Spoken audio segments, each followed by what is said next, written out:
Date নাই, কোনো ডেটও নাই, কোনো 15 তারিখ মেয়াদ তারিখ নাই, কোনো কোম্পানির নাম নাই, টোটালে পুরোটাই আসে মানে বিষাক্ত এবং উনি লাভের আশায়।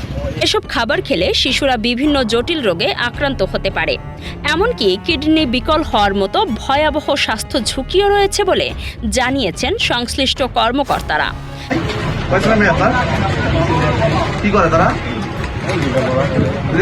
এখন তো তারা বোঝে না যে এগুলো খেতে হবে কি না হবে, এগুলো তো তারা খাবে না, খাবে তো আমার এলাকার ছোট ছোট বাচ্চারা খাবে, এগুলো বিক্রি করতে হবে বসে বসে। এমন অভিযোগের ভিত্তিতে যশোরের শার্শায় অভিযান চালিয়ে ঘটনার সত্যতা পেয়েছে জাতীয় ভোক্তা অধিকার সংরক্ষণ অধিদপ্তর। এ ঘটনায় প্রতিষ্ঠানটিকে 1 লাখ টাকা জরিমানা করা হয়েছে।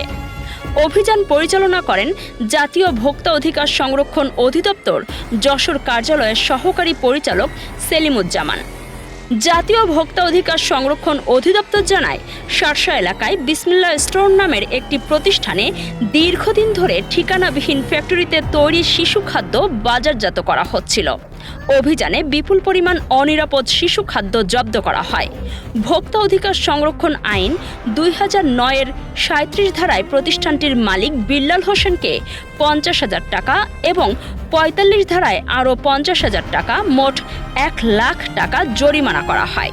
এগুলো ঠিক না, এগুলো তো কোনো ইয়েই না, এগুলো কম দামে কেনেন, আর লাভ করার জন্য কম দামে কেনেন, আর লাভ করার জন্য এইগুলো লাভের আশায় এইসব খাবার বাচ্চাদের মুখে তুলে দিচ্ছেন। এটা খুবই অন্যায় করছেন, উনি স্বীকার করছেন তো, উনি স্বীকার করছেন, আর এই কাজ করবেন না। এ সময় শার্শা থানার পুলিশ ও যশোর জেলা পুলিশের একটি টিম অভিযানে সহযোগিতা করে। কাজী সাইমা, রাতদিন নিউজ। নবজাতকের সুস্থতা, পরিবারের হাসি নিশ্চিত করতে কুইন্স হসপিটাল আছে আপনার পাশে। কুইন্স হসপিটাল যশোর নিয়ে এসেছে সম্পূর্ণ আধুনিক ও বিশ্বমানের NICU সুবিধা।